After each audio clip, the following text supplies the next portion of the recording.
We're about to read. What are we going to read today? You know the answer to that. It's the Bible. What version? ASD, ang salita ng Diyos. And we're going to read Mark chapter 11, verse 27 to 33. Marcos kapitulo 11, versikulo 27 hanggang 33. So, babasahin ko na po. Pero bago yun, meron siyang parallel verses sa Matthew chapter 21, verse 23 to 27, Luke chapter 20, verse 1 to 8. Dito sa app na binabasa ko, may title siya, Kinwestiyon ang otoridad ni Jesus. So, sino ba yung mga taong nagkuma-question kay Lord Jesus Christ before? The Pharisees, the Sadducees, the scribes. Alright, one moment. There is a mosquito. There are two of them. I was able to get one, but the other one was able to escape. Managed to escape. So anyways, I'm gonna add that. I'm not gonna skip that one. So, hindi natin tatanggalin, hindi natin edit. So, basahin na po natin, verse 27. Pagdating nila sa Jerusalem, bumalik si Jesus sa templo. So, pag sinabing nila, kasama niya yung mga disciples. Kasama ni Jesus, yung mga disciples. Pagdating nila sa Jerusalem, bumalik sila sa templo. Mali ako ng basa. Pagdating nila sa Jerusalem, bumalik si Jesus sa templo. At habang naglalakad siya roon, lumapit sa kanya ang mga namamahalang pari, mga tagapagturo ng kautusan, at mga pinuno ng mga Hudyo. So, Pharisees, Sadducees, scribes, name it. You name it, they're the one. 28. Tinanong nila si Jesus. So, every time ginagawa ng mga Pharisees, Sadducees, and scribes to, or lawyers, back then, pag tinatanong nila, they want to catch our Lord Jesus Christ by His own mouth. They are looking for the opportunity to take Him out. Because our Lord Jesus Christ is creating chaos among them. In their tradition. And their tradition makes them comfortable. They don't want Jesus to derail their comfort zone. To destroy their comfort zone. They want to stay in their comfort zone. So, 28, tinanong nila si Jesus, ano ang otoridad mo? Where is your authority coming from? On what authority you're doing these things? Ano ang otoridad mo na gumawa ng mga bagay na ito? You're just 33 years old. Sino ka? Nare-reveal dito yung heart posture. Ano ang otoridad mo? Ibig sabihin, ang gusto nilang sabihin, wala kang authority. Sino ka? Kami tama, mali ka. Mare-relate natin yan kung paano mag-isip yung mga kumokontradict kay Lord. For example, tignan niyo po yung heart posture. Ha? If someone will ask me, why did God allow evil things to happen here on earth? Why did God allow cancer? Why did God allow calamities? Why did God allow war? Keep on blaming God. In reality, this is what they are actually telling by asking. Your God is wrong, I am right. If I am God, I would be able to do greater things. I would do it differently. Your God is wrong, allowing cancer. If your God is powerful, kung malakas ang Diyos mo, kung makapangyarihan ng Diyos mo, bakit hinahayaan niya mangyari ito? This is my answer to that question. Una, gagawin ko doon, check the heart posture. Is it genuinely asking, or is it them posting or posturing that they are right and God is wrong? No. Here's the thing. The reason why these things are happening, even unto me, the difficulties, the hardship in life, even though I'm walking with Christ already,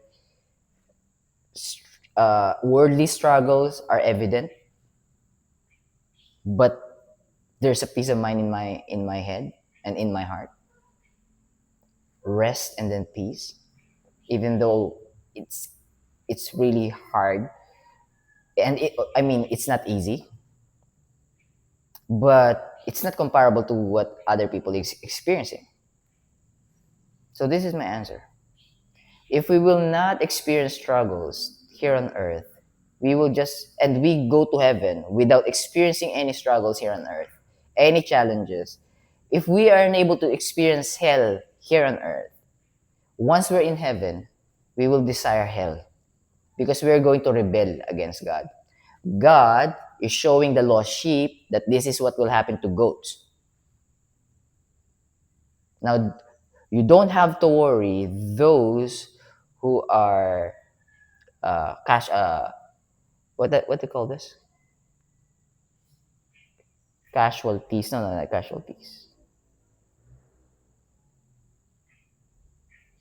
uh victims of war, victims of war, or there's another term. I cannot pull it up or pull it out of my tongue, but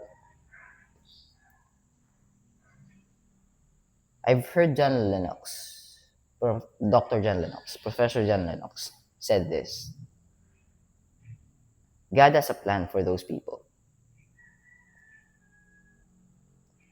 who got caught in the middle of the punishment. That shouldn't be there. Actually, for me at least, those people, victims of war, let's say victims of war, it is much better for them because they are not going to suffer anymore here on earth. God is punishing. I'm referring to babies. I'm referring to babies. Now, this is just my own stand. This is my belief. This is how I look at it. I'm not saying that this is correct. Babies who died because God loves children. So at least for me, I'm not pretty sure. So this is the questions, some of the questions, one of the questions that I'll be asking God if I still have the desire to ask it when I'm in heaven. But to answer those kind of questions, why evil things, sufferings is happening here on earth, because we will not be able to appreciate heaven if we are unable to see what's in hell. That's the way I could put it. That's the way I could put it. You, the goats will say, that's a bad argument. I know. You're a goat.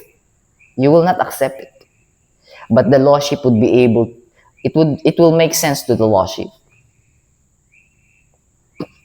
Just read the Bible. Satan has been cast down to earth because he rebelled against God. He's already in heaven. He's the highest ranking angel. And the Bible describes Satan, Lucifer, the devil, the most beautiful looking angel. Because he's so in love with himself, look what happened. And because he doesn't know there's a punishment, he rebelled against God deliberately. So it means na.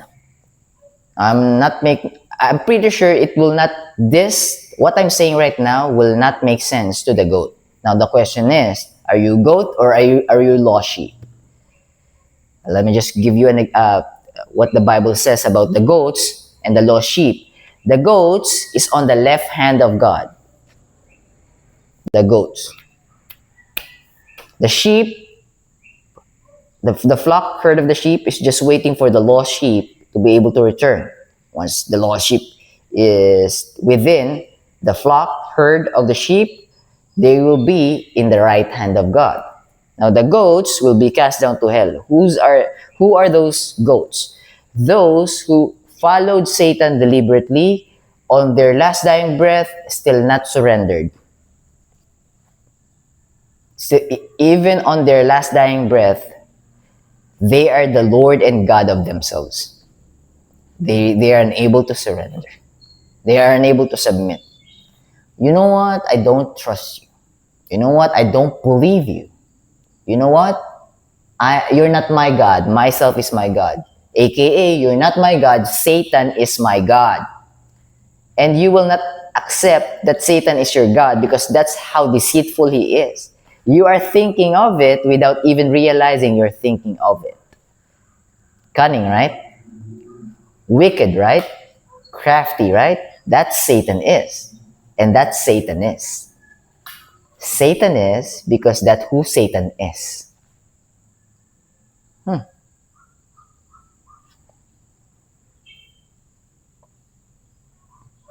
The goats will never accept that they have a savior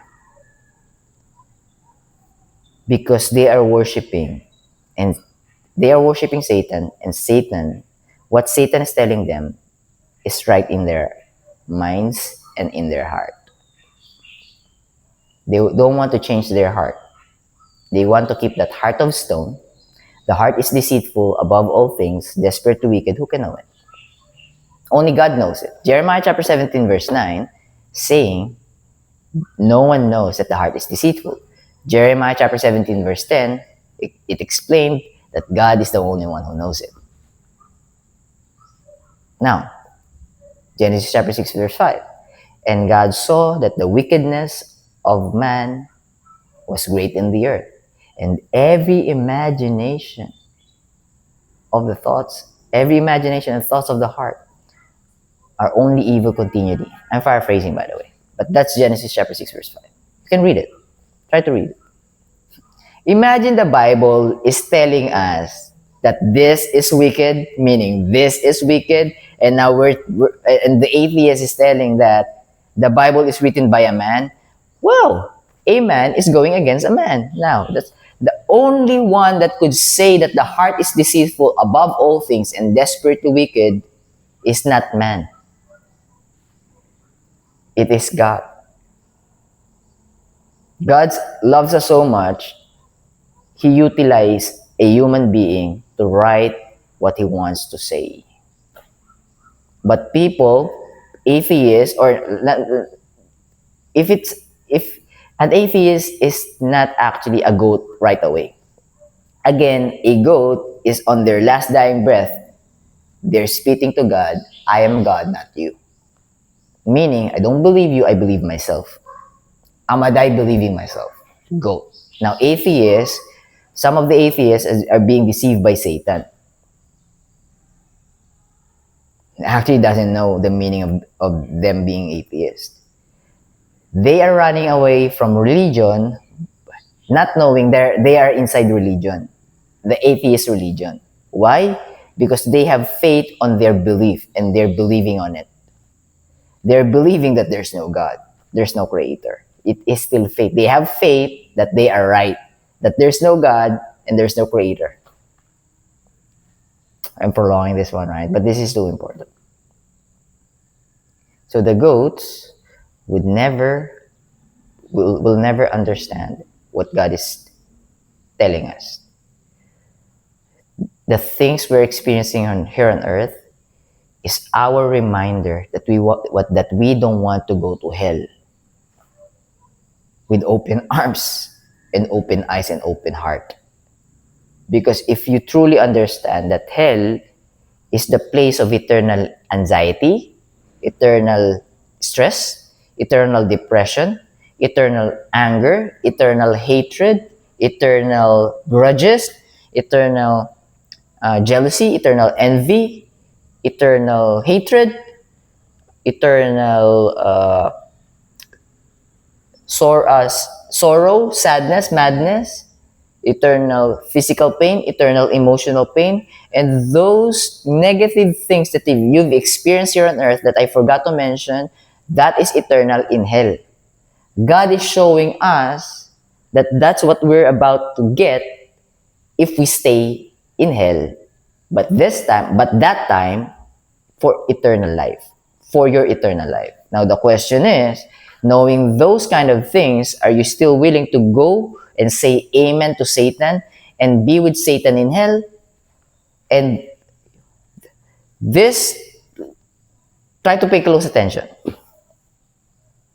If Satan was successful to convince you that if you die, that after you die, nothing comes next. Who is benefiting from that belief? Is it you? Really? Let's say it's you, for the sake of argument. For the sake of the argument, let's say it's you. Where's the benefit of everything ends on that point for you? Everything stops, heart stops beating, heart stops feeling anything, physical pain, emotional pain, sorry, and then mind stops thinking, unable to feel physical pain, but also unable to feel joy, happiness, peace, and rest. So is it really benefiting you? All right. Now, other side of the coin. If you believe that there's no heaven and there's no hell, and you believe in nothingness, and you're wrong, that there's hell, who's now benefiting from it? Is it still you? No, it's Satan. Because he was able to drag you to hell. Because the only way to go to heaven is God, if God forgave you from your sins. But you didn't allow God to save you from your sins because you keep on saying yes, amen, to Satan. God is hands off, or that's your own choice. Why didn't you explain it to me clearly? It is clear for the sheep. Unfortunately, you're a goat. That's the reason why you weren't able to understand it. You didn't. The evidence is here. This is my word. Keep running away from it. Because you're too in love with yourself. Because Satan was able to make you be in love with yourself. Now you're blaming me. Oh no, I'm just waiting for you to return. But I know who's goats. I know who's lost sheep. Anyways. The answer to the question why God is allowing these negative things to continuously happening here on earth. This is my own answer. The exact answer, let me just make it clear. The exact answer, we will know it when we're there. But on my understanding, the way I see it, after reading the Bible front to back, a couple of times, at least 3 times, going 4 times already,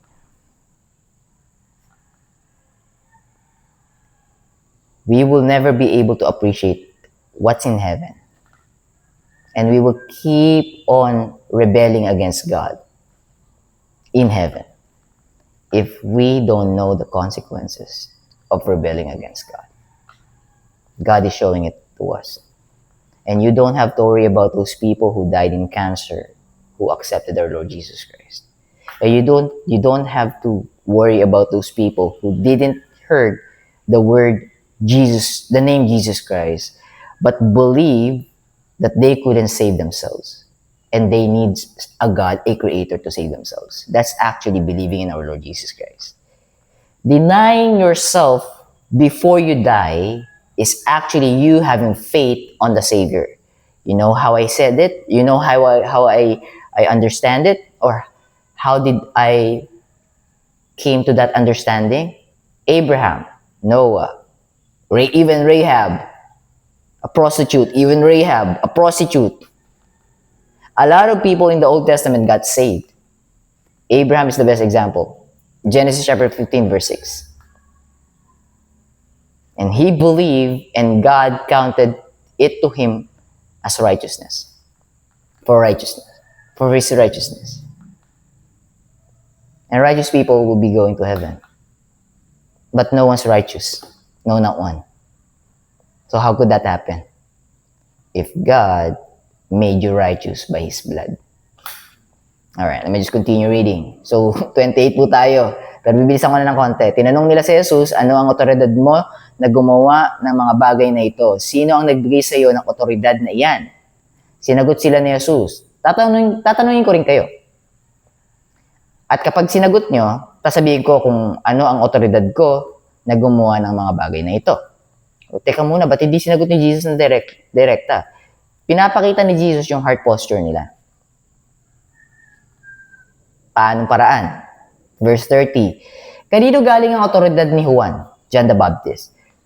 Ni Juan para magbautismo. Sa langit o sa tao? Sagutin niyo ako. Ngayon may worldly intelligence sila gumagana. Genesis 3 verse 5. Alam nila to kasi Sadducees, 5 books, yun lang yung pinangawakan nila. Yung Torah lang. Yung Tanakh, the Old Testament yun. Kabuuan ng Old Testament, Tanakh. Yung Torah, yun yung first 5 books. Yung Sadducees, eto lang pinangawakan nila. Hindi sila sumusunod ng mga books ng Old Testament. Pero yung Pharisees, lahat. So, Tanakh ang pinaniniwalaan. Pero yung Sadducees, 5. Pero nakasulat na sa Genesis chapter 3, verse 5. God doth know, if you eat thereof, your eyes shall be open, and ye shall be as gods, knowing good and evil. Ano nila dito? Tinetest sila dito. Pinapakita sa kanila yung heart posture nyo. Pinapakita sa kanila yung heart posture nila. Ito kasi yung heart nyo. Hindi kayo magsasubmit. Kasi pag nag-submit kayo, bababa yung authority nyo. Kung hindi naman kayo magsasubmit, pagagalit yung mga tao sa inyo. Kasi kinikilala ko ng mga tao na Messiah. At si John the Baptist din ay propeta.